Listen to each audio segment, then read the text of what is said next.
दोस्तों, आप सबका स्वागत है आपके YouTube चैनल भूतों की अनसुनी कहानियां। आज जो कहानी मैं आपको बताने जा रहा हूँ इसका नाम है परेशान आत्मा। चलिए बढ़ते हैं आज की कहानी की ओर। हेलो दोस्तों, मैं अजय आप लोगों के लिए एक कहानी लेके आया हूँ जो कि एक परेशान आत्मा की है। यह कहानी एक गाँव की है जिसका नाम है कोलागढ़। कोलागढ़ का जंगल बहुत ही भयानक है। उस जंगल में भूतों प्रेतों का ज्यादा डर था। वहाँ के लोगों का मानना था कि आत्माएं भूत प्रेते होती हैं। उन्होंने भी इस बात पर तब यकीन किया जब उन्होंने यह सब कुछ अपनी आंखों से देखा। उस गांव में एक औरत थी जिसका दिमाग कुछ ठीक नहीं था। उसका पति भी एक एक्सीडेंट में मर गया था। तब से वह कुछ अजीब सी हो गई थी। कुछ लोगों ने उसे पागल कहते थे। एक बार की बात थी कि सुबह सुबह गांव का एक आदमी जिसका नाम भोला राम था, वह शहर की ओर कुछ जरूरी काम से निकल पड़ा। गांव आने जाने का एक ही रास्ता था, वह भी जंगल से गुजरता था, इसलिए लोग उसमें अंधेरे में डर के मारे नहीं जाते थे और शाम होते ही कोई जंगल की तरफ नहीं जाता था। भोला राम जब उस जंगल से जा रहा था, गांव से कुछ ही दूर ही जंगल में उसे एक औरत की लाश पेड़ पर लटकती हुई नजर आई। वह एकदम से डर गया और भागते हुए गांव वापस आया। कुछ लोगों ने उसे इस तरह से भागते हुए देखा और क्या हुआ भोला राम, तुम तो अभी शहर के लिए निकले थे और तुम भागते हुए वापस क्यों आ गए? तब भोला राम ने बताया कि मैंने अभी किसी की लाश को पेड़ पर लटकता हुआ देखा। वह लाश किसी औरत की थी। देखते देखते सारा गांव इकट्ठा हो गया कि क्या हुआ, ये कहाँ है लाश, चलो देख कर आते हैं। तब सारा गांव उसे देखने को चल दिया। देखते क्या है कि एक औरत की लाश पेड़ पर लटकती रही। देखते ही गांव वालों ने कहा कि यह तो पागल लग रही है। कुछ लोगों ने कहा कि इसे नीचे उतारो और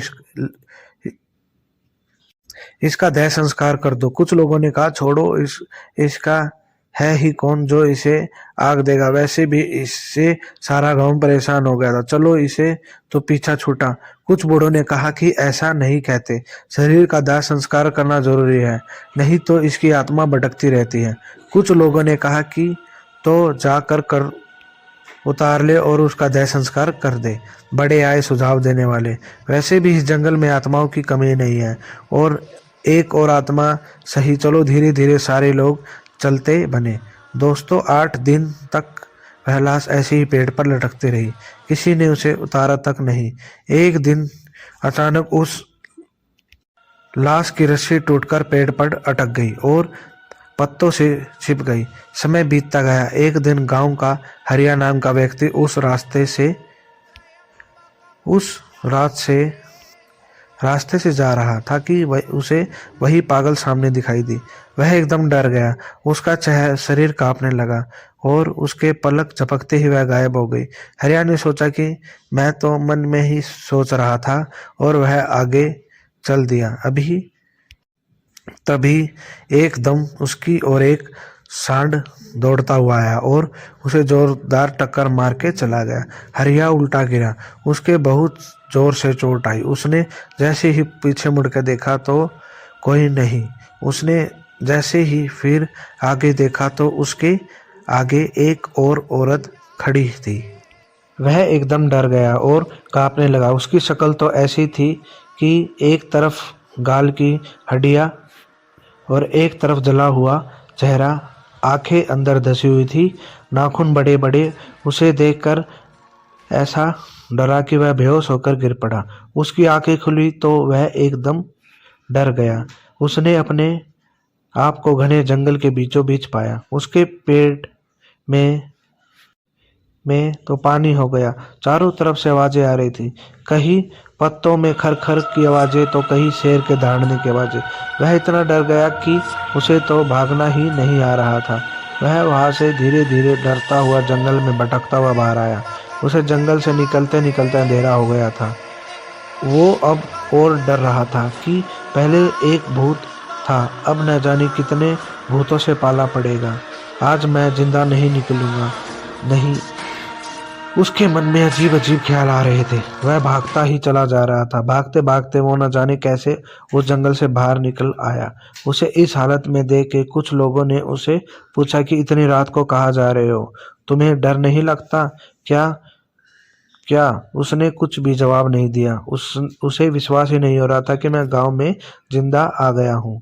उसकी हालत देखकर उसे कि हरिया को क्या हो गया। वह घर पहुंचा और जाकर उठकर सो गया। उसकी औरत ने उसे खाना खाने के लिए कहा, पर उसने कुछ जवाब नहीं दिया। उसने रात को एक सपना देखा और उस सपने में उसी परेशान आत्मा को देखा। वह रो रो कर कह रही थी कि मुझे बचा लो, मुझे इस नर्क से बचा लो, यह लोग मुझे मार डालेंगे। ऐसा सपना देख कर वह उठ खड़ा हुआ। उसके पसीना निकला हुआ आया हुआ था और वह यह सोच रहा था कि यह सब मेरे साथ क्यों हो रहा है। सुबह हो गई थी लेकिन हरिया नहीं जागा। तब उसकी पत्नी ने उसे जगाने के लिए हाथ लगाया तो उसके चेहरे में उसी का चेहरा दिखा। वह चिल्ला पड़ा। तब उसकी तब उसी की ने कहा, क्या हुआ? तुम शाम से ही अजीब से डरे हुए लग रहे हो। न शाम को खाना खाया, तुम्हें आखिर हुआ क्या है? मुझे बताओ। तब सारी बात बताई। तब वह जाकर समझ में आई कि आप परेशान क्यों हो। धीरे धीरे यह बात गांव में फैल गई कि वह पागल औरत भूत बन गई है। तभी कुछ लोगों ने बताया कि रात को यही आवाजें कुछ लोगों ने भी सुनी थी कि मुझे बचाओ, यह मुझे नर्क से निकालो। अब तो सारे लोग परेशान थे कि शहर का जाने वाला रास्ता भी बंद हो गया। अब हम लोग क्या करेंगे? तब कुछ लोगों ने कहा कि हम लोगों को किसी महान आदमी की सलाह लेनी चाहिए। यह सब माजरा क्या है? तब किसी एक आदमी ने कहा कि पास के गांव में नेत्री भगत जी रहते हैं। वह आत्माओं के बारे में बहुत कुछ जानते हैं। जब मुख्य सुखिया के लड़के को एक आत्मा ने पकड़ लिया था तब उन्हीं ने उस आत्मा से छुड़वाया था। तब कुछ लोगों ने कहा कि यही ठीक रहेगा। सब लोगों ने भगत जी को गांव में बुलाया और उन्हें सारी घटना बता दी। भगत जी ने कहा कि तुमने उसके शरीर को न जलाकर बहुत ही बड़ी गलती कर दी। वो कैसी भी थी, इतना बड़ा जंगल हो के भी तुम लोगों से 4 लकड़ियों का बंदोबस्त नहीं हो पाया। इंसान कैसा भी हो, जब वह मर जाता है तो उसका दुश्मन भी उसकी अर्थी को कंधा देने आ जाता है। पर तुमने तो सारी सीमाएं तोड़ डाली। चलो, अब जो भी हुआ हो गया। इससे निपटने के लिए अब तुम तैयारी करो। तब भगत जी ने हवन किया और अपना ध्यान लगा के देखा तो उसे वह आत्मा बंधी हुई नजर आई। तब पंडित जी ने उसे पूछा कि तुम्हें यहाँ किसे बांध रखा है? तब उसने कहा कि मुझे एक दरिंदे ने बांध रखा है। पहले उसने मुझे मार के पेड़ पर लटका दिया। फिर गांव वाले ने मेरा शरीर का अंतिम संस्कार भी नहीं किया। मेरे शरीर को उसने कहीं छुपा के रख दिया। इसने मेरी आत्मा को कैद कर लिया है। जब तक मुझे मुक्ति नहीं मिलेगी, इससे जब तक मेरे शरीर का अंतिम संस्कार नहीं हो जाता। मैंने हरिया को भी यह बात बतानी चाहिए। जब तक मैं उसे कुछ बताती, उससे पहले उस वैसी दरिंदे ने उसे चोट पहुंचाकर बेहोश कर दिया। तब मैंने उसे बचा लिया था। तब पंडित जी सब समझ गए और कहा कि तुम लोग चिंता मत करो, मैं तुम्हें अवश्य ही मुक्ति दिलाऊंगा। तब पंडित जी ने आंखें खोली। तब उन्होंने कहा, चलो मुझे पेड़ के पास ले चलो, वहां पर मरी थी जहां पर मरी थी। पंडित जी ने कहा कि जिस तरीके से अंतिम संस्कार करते हैं वह सारा सामान ले चलो। तब गांव वाले सारा सामान लेकर चल दिए। पंडित जी आगे आगे और गांव वाले पीछे पीछे। वह पेड़ तो बहुत ही बड़ा हो गया था, वह बहुत ही घना हो गया था और लाश का भी कुछ अता पता नहीं था, उनकी हड्डियों का। तब पंडित जी ने कहा कि सारे लोग ऊपर चढ़कर ढूंढो, हमें यह काम शाम होने से पहले करना है।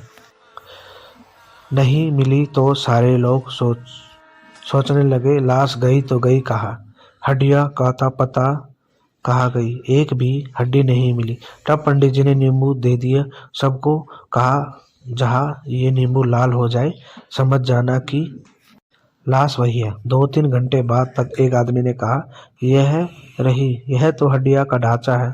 इतना कहते ही सारे लोग चीखने लगे, भूत भूत। उनके सामने एक भयानक आदमी खड़ा था। उसका बड़े बड़े दांत, आंखें लाल लाल, मुंह भेड़िए जैसा। ये बड़े नाखून डर के मारे ऊपर से कूद गए।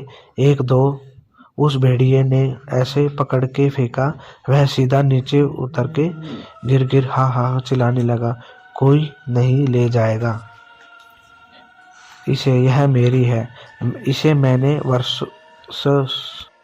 वर्षों से सजा के रखा है। उसने गुस्से में सारा पेड़ झचोर कर रख दिया। ऐसा होते ही पंडित जी ने मंत्र पढ़ना शुरू किया। पंडित जी को मंत्र पढ़ता देख उसने उन पर हमला बोल दिया। पंडित जी को उठाकर फेंक दिया, पर पंडित जी के मंत्र बंद नहीं हुए।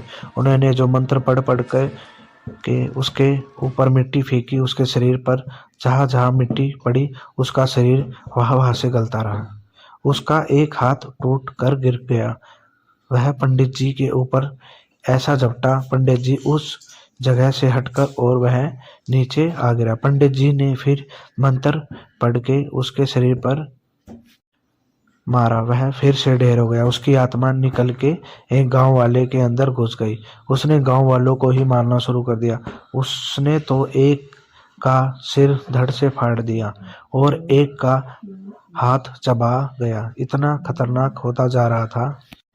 उधर शाम होती जा रही, तब पंडित जी ने उसकी ओर रस्सी फेंकी और दूसरी ओर एक आदमी ने पकड़ के उस पेड़ से बांध दिया और उसके 2-4 मंत्र पढ़े और सारे लोगों से कहा, शाम होने वाली है, इससे पहले यह आत्माएं पहले इस शव को नीचे उतारो और इसका अंतिम संस्कार कर दो। तब कुछ लोगों ने उसे उठाकर लकड़ियों पर लिटाकर आग लगा दी। वह पेड़ से बंधा हुआ चिल्लाया जा रहा था, मत जलाओ उसे, मत जलाओ उसे। देखते देखते बढ़िया राख में परिवर्तित हो गई। उसमें से एक ज्वाला उठती हुई बाहर आई और पंडित जी को नमस्कार किया और कहा कि अगर इसको मारना है तो इसके पहले शरीर को जला दो, तब वह खुद उसके शरीर से निकल जाएगा। ऐसा कहते ही वह आग का गोला बनकर आकाश की ओर चली गई। तब पंडित जी ने देर न करते हुए उसके शरीर को भी जला दिया। तब वह फिर चिल्लाया, मुझे मत जलाओ, मुझे मत जलाओ। तब तक आग उसके शरीर को जला चुकी थी और उसकी आत्मा उस गांव वाले के शरीर से निकलकर आकाश में चली गई थी। तब उस आदमी को रस्सी से छोड़ दिया। तब उसका शरीर होश में आया। तब सब लोगों ने उसे लेकर गांव आए। तब सबने भगत जी को राम राम कहा और भगत जी अपने गांव चले गए। तब से गांव में शांति है। और ऐसी ही कहानी को सुनने के लिए हमारे चैनल को सब्सक्राइब करें। धन्यवाद।